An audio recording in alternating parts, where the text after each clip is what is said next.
La vérité sur la famille au paradis, se reconnaîtra-t-on? Imagine ceci, tu es à l'enterrement d'un être cher. Peut-être un parent, un frère, une sœur, un conjoint ou même un enfant. Autour de toi, les gens disent des choses comme « Ils sont dans un endroit meilleur maintenant, un jour, nous serons tous réunis à nouveau ». Mais au fond de toi, une question persiste, est-ce vraiment vrai? Allons-nous réellement revoir nos proches au paradis? Les reconnaîtrons-nous? Se souviendront-ils de nous? Ce sont des questions profondément personnelles et émotionnelles. Et soyons honnêtes, ce n'est pas juste de la curiosité. C'est personnel. Nos proches nous manquent. Nous aspirons à les revoir. L'idée de ne jamais les retrouver est insupportable. Mais voici la bonne nouvelle, la Bible ne nous laisse pas dans l'incertitude.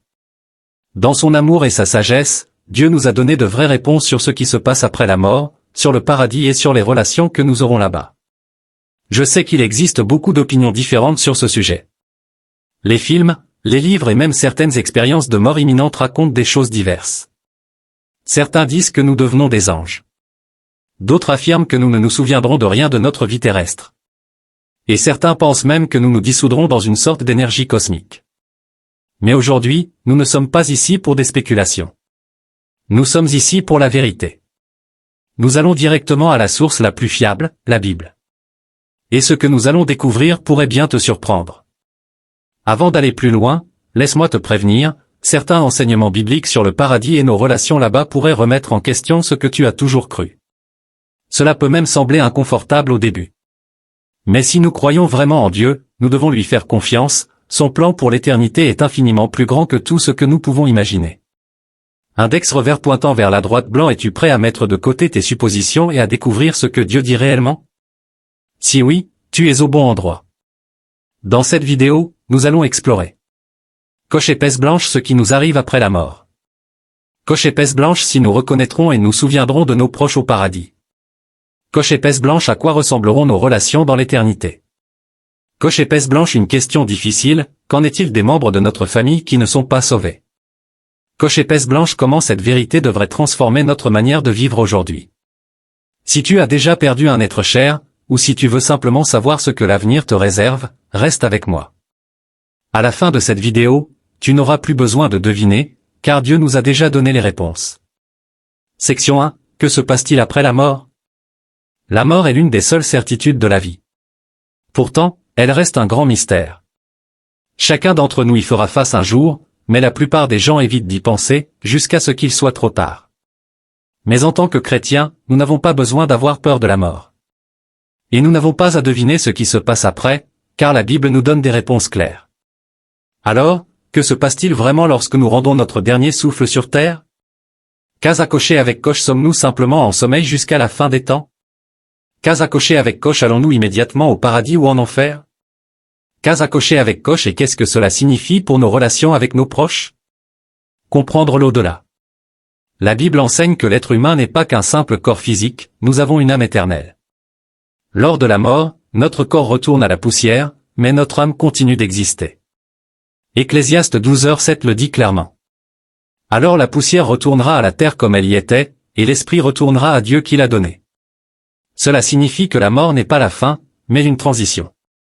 Notre corps physique est temporaire, mais notre âme est éternelle.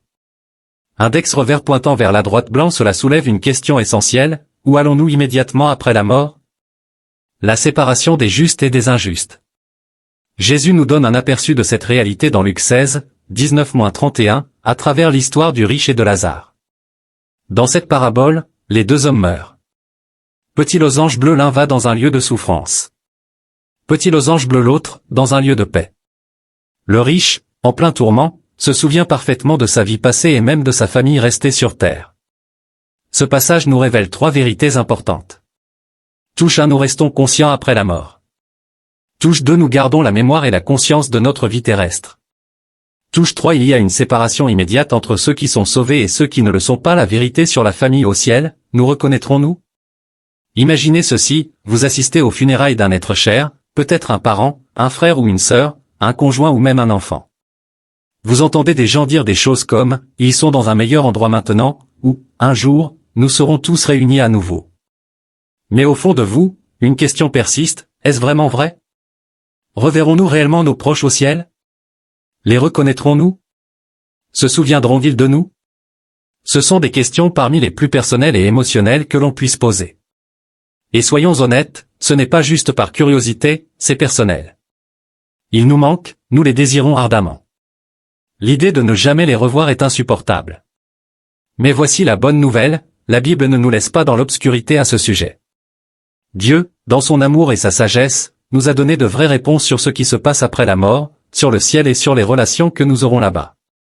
Je sais qu'il existe de nombreuses opinions différentes, des films, des livres, voire des témoignages personnels d'expériences de mort imminente.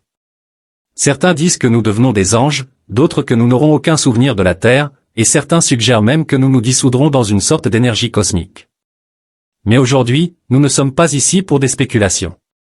Nous sommes ici pour la vérité. Nous allons directement à la Bible, la seule source en laquelle nous pouvons avoir une confiance totale.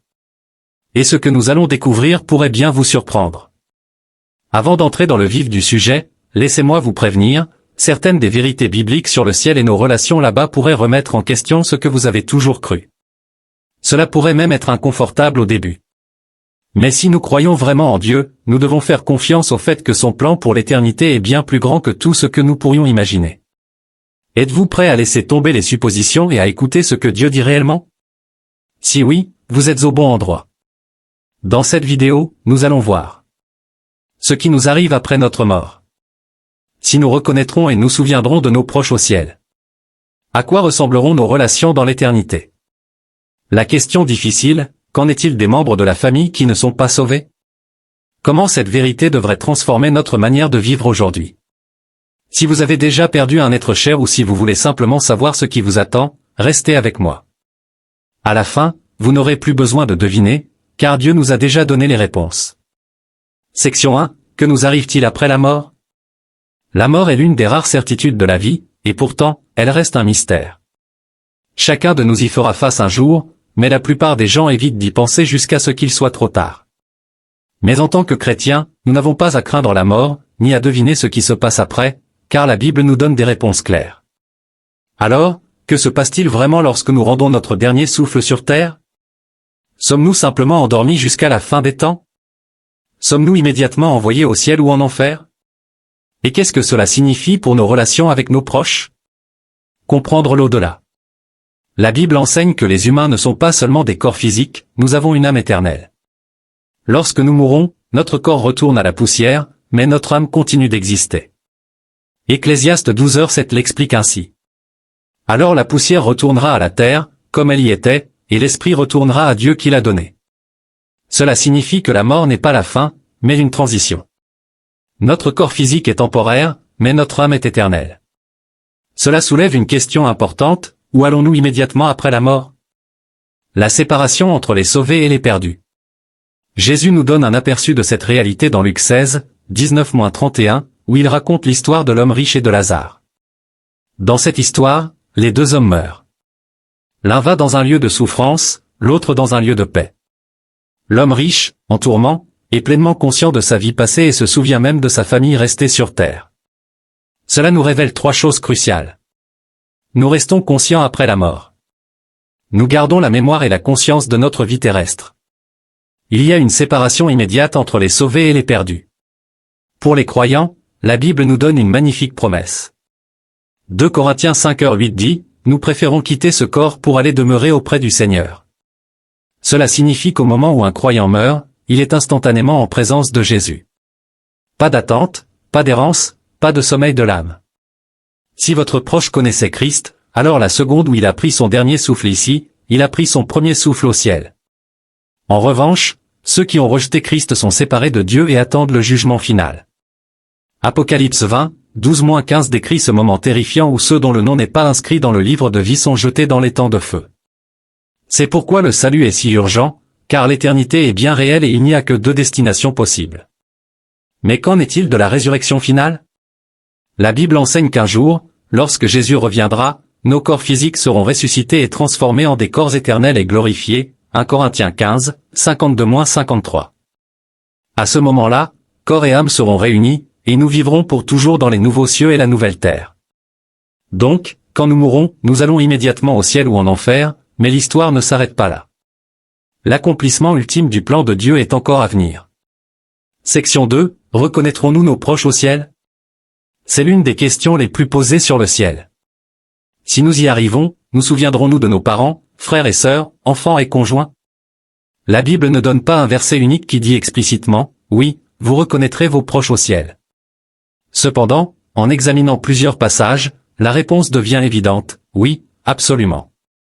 Preuve biblique de la reconnaissance au ciel. L'un des meilleurs exemples est la transfiguration dans Matthieu 17, 1, 4. Jésus emmène Pierre, Jacques et Jean sur une montagne, et soudain, Moïse et Élie apparaissent. Ce qui est fascinant, c'est que ces deux hommes étaient morts depuis des siècles, et pourtant ils étaient non seulement reconnaissables, mais les disciples savaient qui ils étaient sans introduction. Cela prouve que notre identité continue après la mort.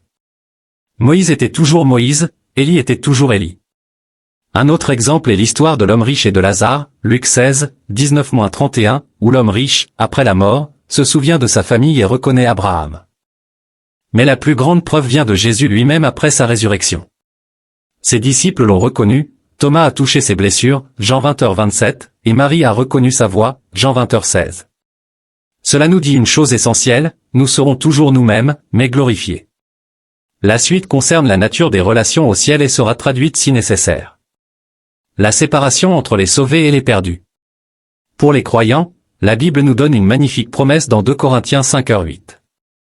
Paul dit, « Nous sommes pleins de confiance, et nous aimons mieux quitter ce corps et demeurer auprès du Seigneur. » Cela signifie que le moment où un croyant meurt, il est instantanément en présence de Jésus. Pas d'attente, pas d'errance, pas de sommeil de l'âme.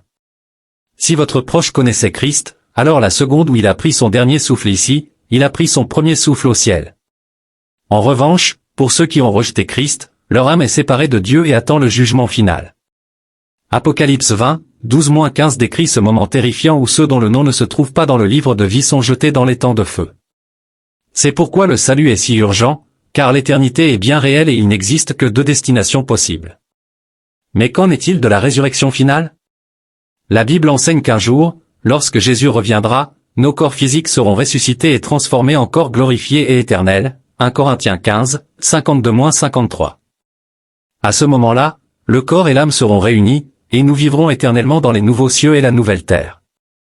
Ainsi, quand nous mourrons, nous allons immédiatement soit au ciel, soit en enfer. Mais l'histoire ne s'arrête pas là, l'accomplissement ultime du plan de Dieu est encore à venir. Et cela nous amène à une grande question, reconnaîtrons-nous nos proches au ciel? Reconnaîtrons-nous nos proches au ciel? C'est l'une des questions les plus posées à propos du ciel. Si nous y allons, nous souviendrons-nous de nos parents, frères et sœurs, enfants et conjoints? Reconnaîtrons-nous leur visage? Ressentirons-nous le même amour pour eux que sur terre? La Bible ne nous donne pas un seul verset direct qui dit, oui, vous reconnaîtrez vos proches au ciel. Mais en examinant plusieurs passages, la réponse devient très claire, nous les reconnaîtrons absolument. Preuve biblique de la reconnaissance au ciel. L'un des exemples les plus clairs vient de la transfiguration dans Matthieu 17, 1, 4.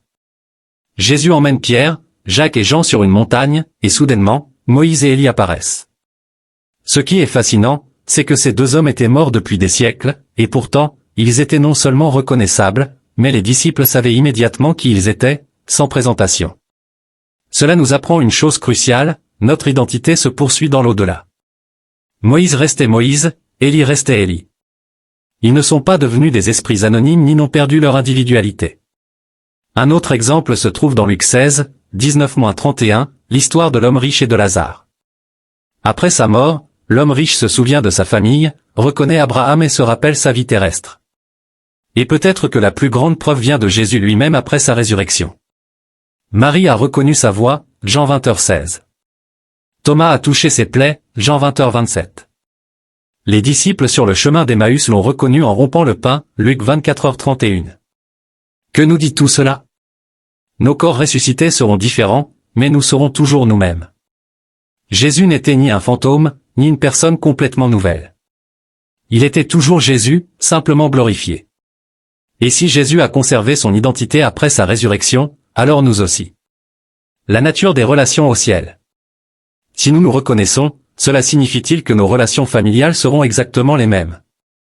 Jésus nous donne un indice important dans Matthieu 22h30, à la résurrection, les hommes ne prendront point de femmes, ni les femmes de Marie, mais ils seront comme les anges de Dieu dans le ciel.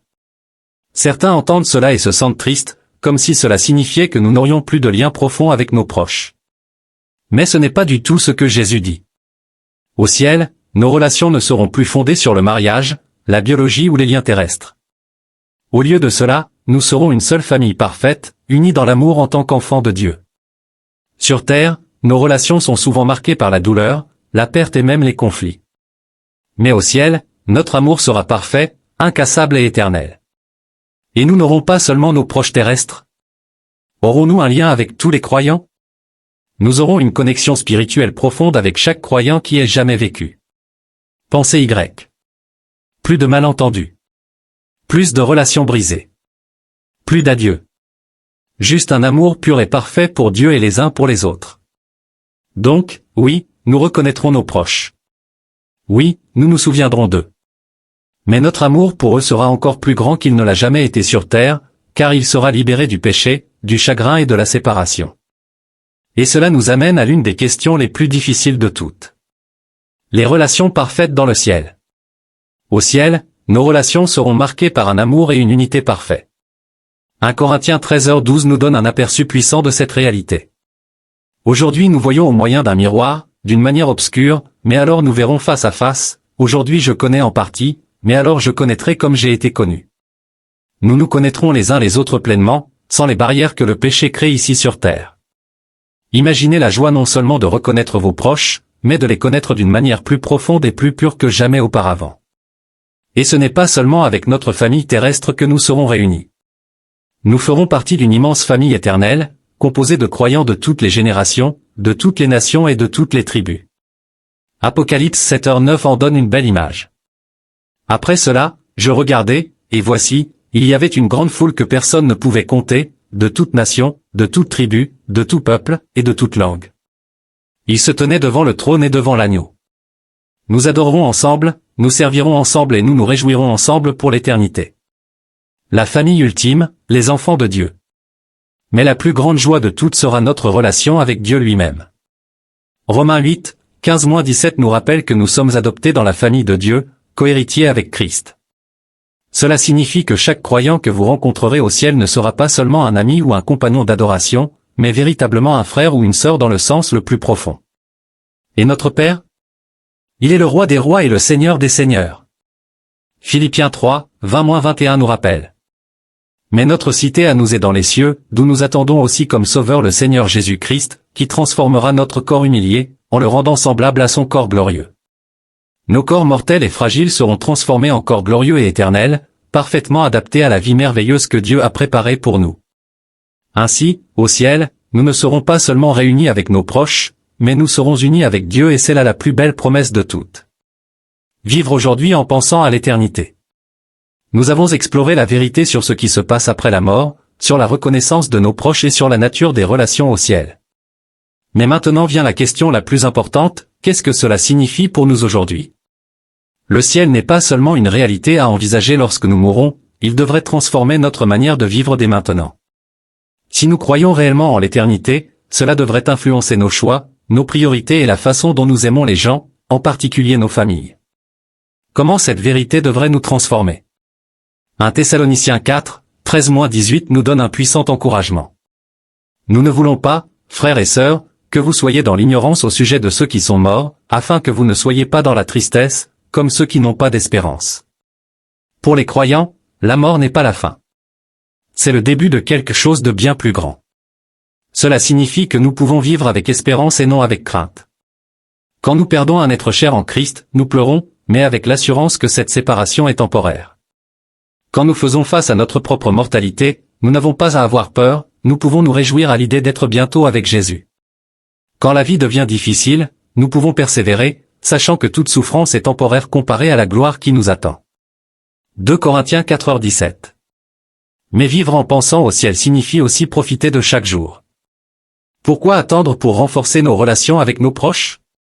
Si l'éternité est réelle, alors chaque moment ici-bas compte. Notre amour, notre pardon, notre façon de traiter les autres, tout cela a une importance éternelle. Y a-t-il des personnes dans votre vie avec qui vous devez vous réconcilier? Peut-être même dans votre famille? Ne tardez pas. Le ciel est éternel, mais notre temps sur terre est court. Se préparer pour l'éternité. Colossiens 3, 1, 4 nous dit. Si donc vous êtes ressuscités avec Christ, recherchez les choses d'en haut, où Christ est assis à la droite de Dieu. Affectionnez-vous aux choses d'en haut, et non à celles qui sont sur la terre. Trop souvent, nous nous accrochons à des choses qui ne dureront pas, l'argent, le statut, les plaisirs éphémères. Mais lorsque nous fixons nos yeux sur l'éternité, au lieu de courir après le succès terrestre, nous investissons dans ce qui a une valeur éternelle, notre relation avec Dieu et avec les autres. Au lieu de garder rancune, nous pardonnons, car nous savons qu'au ciel toute division sera effacée. Au lieu de craindre l'avenir, nous espérons avec confiance, car le meilleur est à venir. Et surtout, nous nous assurons d'être prêts. Jésus a dit dans Jean 14, 2-3. Il y a plusieurs demeures dans la maison de mon Père. Si cela n'était pas, je vous l'aurais dit. Je vais vous préparer une place. Et lorsque je m'en serai allé, et que je vous aurai préparé une place, je reviendrai, et je vous prendrai avec moi, afin que là où je suis vous y soyez aussi. Le ciel est un lieu préparé pour un peuple préparé. Il n'y a qu'un seul chemin pour y entrer, Jésus-Christ. Jean 14h6 le dit clairement. Je suis le chemin, la vérité et la vie. Nul ne vient au Père que par moi. Alors laissez-moi vous poser cette question. Êtes-vous prêts? Avez-vous mis votre foi en Jésus? Vos proches l'ont-ils fait? Si ce n'est pas encore le cas, qu'est-ce qui vous empêche de prendre cette décision aujourd'hui? L'éternité est réelle, et nous n'avons pas de temps à perdre. Conclusion, êtes-vous prêts pour l'éternité? Le ciel n'est pas seulement un espoir lointain, c'est une réalité qui attend ceux qui font confiance à Jésus. C'est un lieu d'amour parfait, de relations restaurées et de joie éternelle dans la présence de Dieu.